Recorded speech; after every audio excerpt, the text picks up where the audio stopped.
I'm standing in the hospital hallway, clutching the envelope with my test results inside, the ones I've been dreading for 2 weeks, and my phone buzzes with a notification, not a text, but an email, formal and cold, subject line reading, divorce filing notification, and before my brain can process what I'm seeing, before I can understand how both these things are happening in the same moment, I look up and see him, my husband, Preston, walking toward me down that sterile white corridor with a woman I've never seen before, her hand tucked into his elbow like they've been together forever. My name is Audrey Brennan. I'm 34 years old, and I'm watching my marriage end in the same hallway where I just learned I have cancer. And the woman beside my husband, this stranger with perfect hair and a sympathetic smile, stops in front of me and says in a voice dripping with false warmth, "Sister, I'm so sorry you had to find out like this." And the word sister echoes in my head like a cruel joke because I'm not her sister. I'm the wife being replaced, and Preston won't even look at me, just stares at the floor like I'm already gone.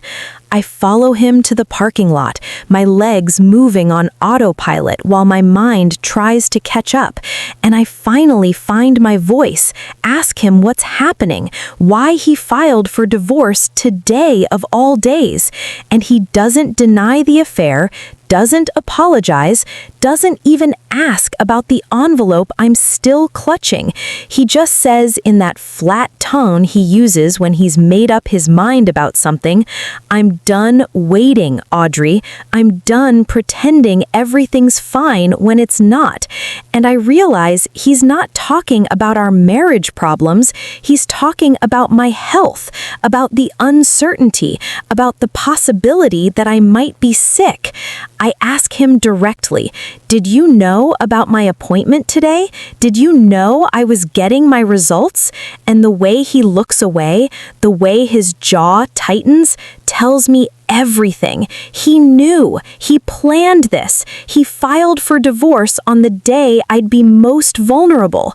And the woman, his mistress, is waiting by his car, watching us with that same sympathetic expression that makes me want to scream. Exhausted and numb, I find half the closets empty, his side of the dresser cleared out, the bathroom missing his toiletries, and I realize he packed while I was at the hospital, while I was sitting in that waiting room terrified about what the doctor would tell me. He was here boxing up his life and preparing to walk away from mine. On the kitchen table, arranged almost artistically, are the divorce papers, and right next to them, like some sick coincidence he planned, are my medical files that I'd left out that morning, and I understand the message. He's leaving because of this, because of the possibility that I might need him, because sickness isn't part of the life he wants. And I stand there in my empty house holding test results that confirm stage 2 breast cancer and divorce papers that confirm I'm facing it alone.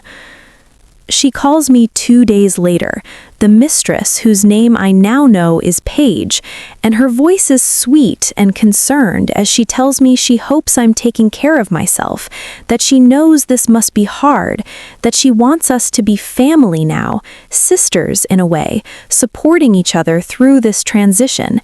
And the audacity of it, the sheer nerve of calling the wife you're replacing and asking to be family, makes me so angry I almost hang up. But then she says something that makes me freeze, mentions how she's already rearranged the living room, how she's been picking out new curtains, and I realize she's not just dating Preston, she's living in our house, sleeping in our bed, existing in the space I built, and she's calling me sister while erasing every trace of me from the life I had. The doctor's appointment to discuss treatment options is the next day, and I sit in that office alone while the oncologist explains chemotherapy schedules and surgery possibilities, explains that we caught it early, which is good, but it's aggressive, which is bad, and I'm trying to focus on survival timelines and treatment plans while part of my brain is still stuck on the fact that my husband filed for divorce the same day I got this diagnosis, that he knew I'd be facing this, and chose that moment to abandon me. I realize, sitting there, taking notes on cancer treatment, that I'm fighting two battles now, one for my health and one for my future, and Preston made sure I'd have to fight both of them without him. And the oncologist asks if I have support at home, asks if there's someone who can help me through this, and I lie and say yes because I'm too tired to explain that the person who promised to be there in sickness and health filed for divorce the day sickness became real. Preston announces the divorce on social media 3 days later, posts some carefully worded statement about choosing happiness and following his heart, about how sometimes love means letting go. And he doesn't mention my diagnosis, doesn't mention that he's leaving a sick wife, just frames it as two people growing apart. And the comments flood in, praising his honesty, calling Paige brave for loving him openly, treating their affair like some romantic fairy tale instead of the betrayal it is. I watch the notifications pile up, watch people I thought were friends congratulate him on his courage, on choosing himself, on not settling for less than he deserves. And nobody asks about me. Nobody wonders why this is happening now. They just accept his narrative and celebrate his new beginning, like my ending doesn't matter. I could scream and rage and tell everyone the truth, could post my diagnosis and expose his timing, could make him look like the monster he is. But instead, I go quiet, stop posting, stop responding, just watch and document everything, screenshot every sympathetic comment on his posts, every public appearance with Paige, every detail of their new life together. And I start digging through our financial records, through bank statements and credit card bills, looking for the timeline of when this affair actually started. What I find makes my hands shake. Charges to hotels and restaurants going back 8 months, transfers to accounts I don't recognize, thousands of dollars spent on someone who wasn't me. And I realize he didn't just leave me when I got sick. He'd been planning this for months, building a life with Paige while pretending to build a future with me. 2 weeks after the diagnosis, I get a notification that my health insurance has been canceled, not expired, not lapsed, deliberately canceled. And when I call the company, they tell me my husband removed me from the policy, that he has the right to do that during a divorce. And I realize he's not just abandoning me emotionally, he's sabotaging me financially, making sure that cancer treatment becomes impossible to afford. And the cruelty of it, the calculated nature of it, takes my breath away. I'm staring at a treatment plan that costs more than I make in a year, holding a phone that just confirmed I have no insurance, and I understand that Preston isn't just leaving, he's trying to destroy me on his way out. And that realization, that understanding of how little I apparently meant to him, is almost worse than the diagnosis Don't itself. fall apart. I call a lawyer instead. A family law attorney named Simone Crawford, who comes recommended by a friend, and I walk into her office with file folders full of evidence, with timelines and screenshots and medical records, and I tell her everything: the affair, the filing date, the insurance cancellation, and she listens without interrupting, taking notes, her expression getting harder with each detail. When I finish, she looks at me very seriously and asks one question that changes everything. When exactly did he file for divorce? What was the date? And I tell her, the same day as my diagnosis. and she leans back in her chair with something like satisfaction in her eyes and says, "That's what I thought. We have him." Simone explains that there are laws protecting people during medical crises, that divorcing someone the same day they receive a cancer diagnosis, especially when you knew about the appointment, especially when you deliberately timed it to coincide, falls under emotional abandonment statutes that some states recognize, and more importantly, canceling health insurance during active medical treatment opens him up to massive financial penalties and potential criminal charges depending on how we frame it. The timeline matters, she says. Every date, every action, every decision he made, and I realize that Preston's cruelty, his need to hurt me as much as possible, might be the thing that destroys him legally, and for the first time since that hospital hallway, I feel something other than despair. I feel the possibility of justice. Paige posts a selfie at a restaurant I recognize, the place Preston and I went for our anniversary every year, and the caption reads, "Finally with someone who knows what he wants," with a little heart emoji.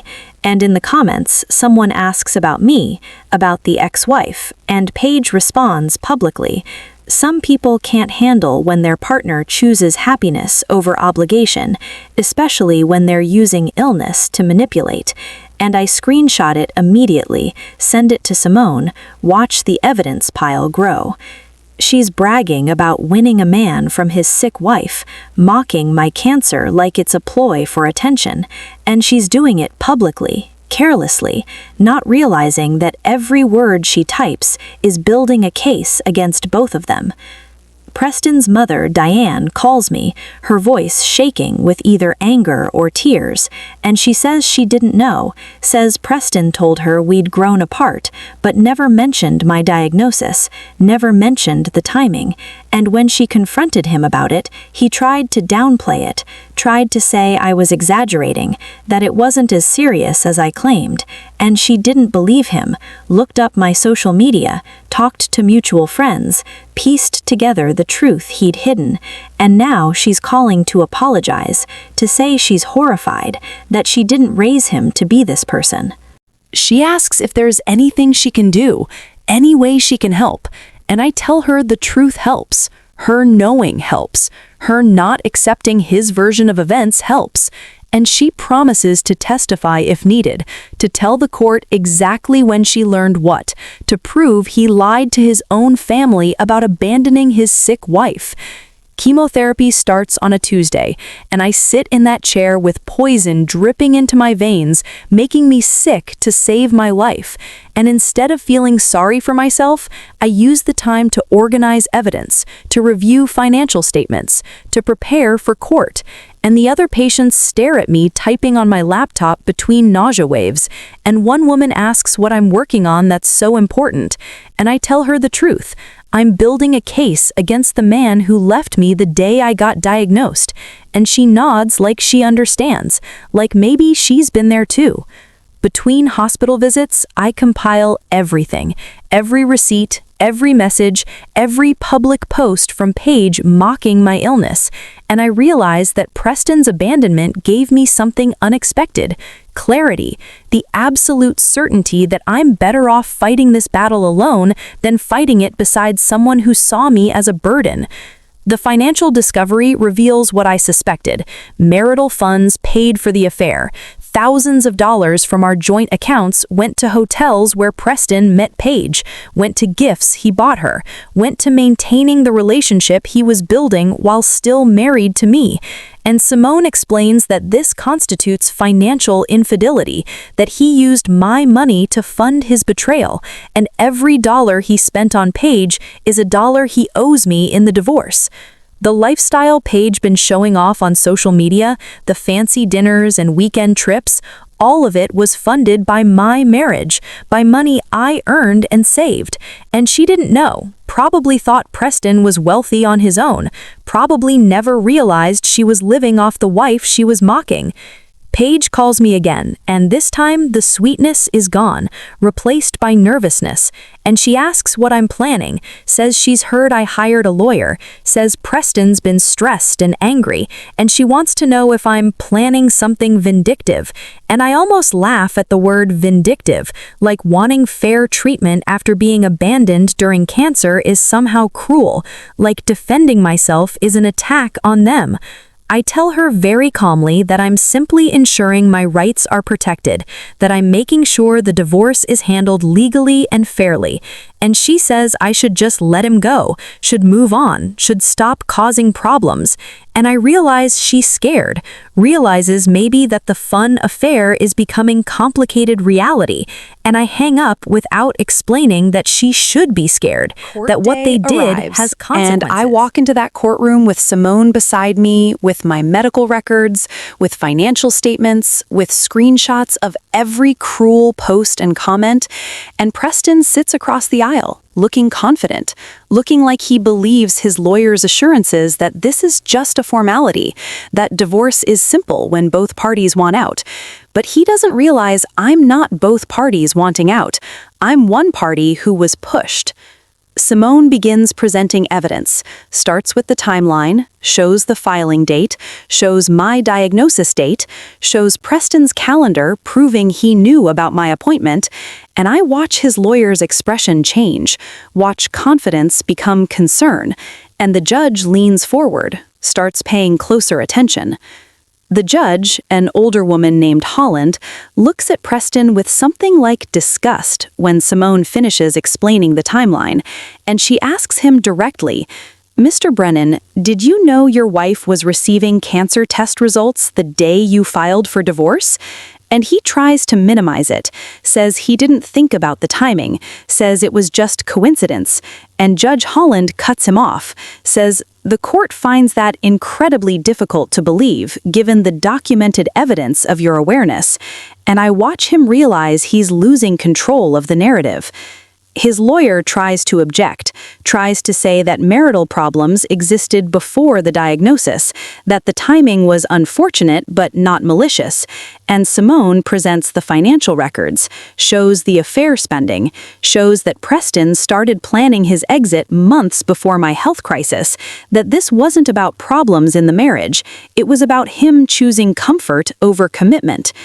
Judge Holland reviews the evidence of health insurance cancellation, of Preston removing me from coverage during active cancer treatment, and her voice goes cold as she explains that this constitutes financial abandonment, that deliberately sabotaging a spouse's medical access during crisis is punishable by law, and she orders not just fair division of assets, but penalties, orders Preston to pay my medical expenses, orders him to restore my insurance immediately, orders him to compensate me for emotional distress, and I watch his confident facade crumble completely. He loses more than he expected, more than his lawyer prepared him for, because the judge isn't just dividing a marriage, she's punishing abandonment, and every decision Preston made to hurt me becomes a decision that costs him financially.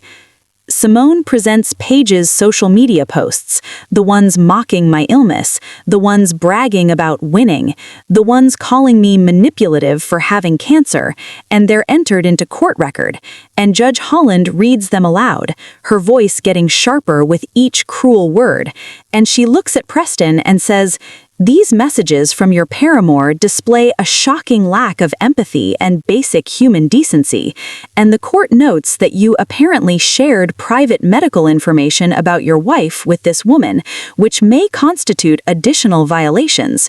And Paige, who'd been sitting in the gallery, stands up and leaves, her face red, and I realize she just understood that her public cruelty has legal consequences. The affair collapses within weeks. I hear through mutual friends that Paige left Preston when the money dried up, when his assets got frozen during settlement, when the fun lifestyle funded by my marriage disappeared and reality set in, that she moved out of our house and back to wherever she came from, and Preston's calling her, begging her to stay, promising it'll get better, not realizing that she never wanted him, she wanted the life he could provide, and without that, that, he's nothing to her.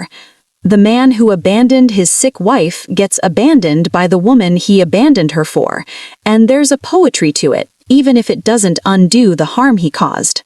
Treatment works. Slowly, painfully, but it works. The scans start showing shrinkage. The oncologist starts using words like responsive and promising, and I realize I'm going to survive this. Not just the cancer, but everything. The divorce, the betrayal, the fear, and survival feels different now.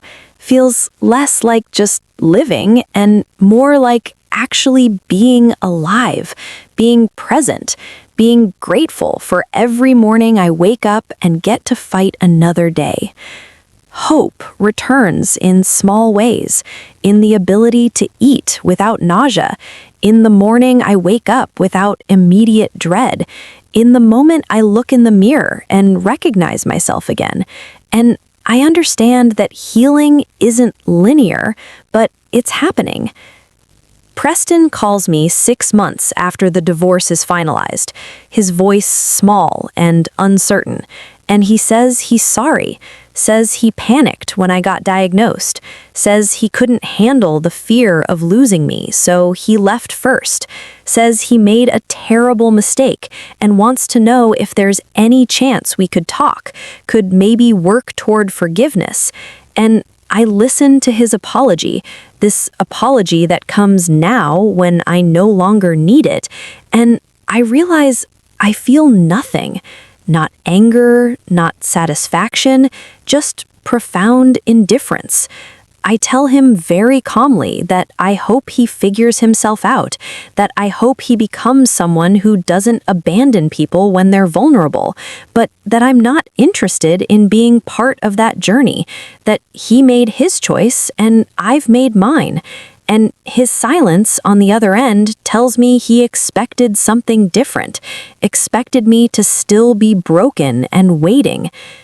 The divorce finalizes completely, all assets divided per Judge Holland's order, and I keep the house Preston abandoned, the one Paige briefly lived in, the one that's now completely mine, and I repaint every room, replace every piece of furniture that holds memories of him, create something new from something broken, and the first night I sleep in my remade home, I feel at peace for the first time on my terms, with my dignity intact, with my health returning.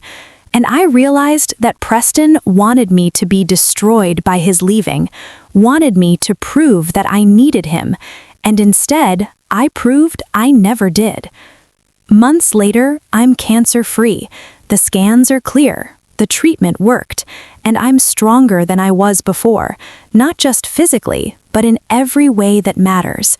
And I start sharing my story, not for revenge, but because I meet other women going through similar betrayals, women whose partners left during illness, women who thought they were alone, and I realize my story, as painful as it was, can help other people feel less isolated.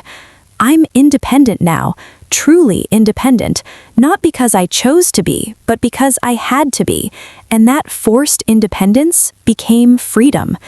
I think about that day in the hospital hallway, about Paige calling me sister, about how she probably thought that word would hurt me, would establish her as family and me as outsider.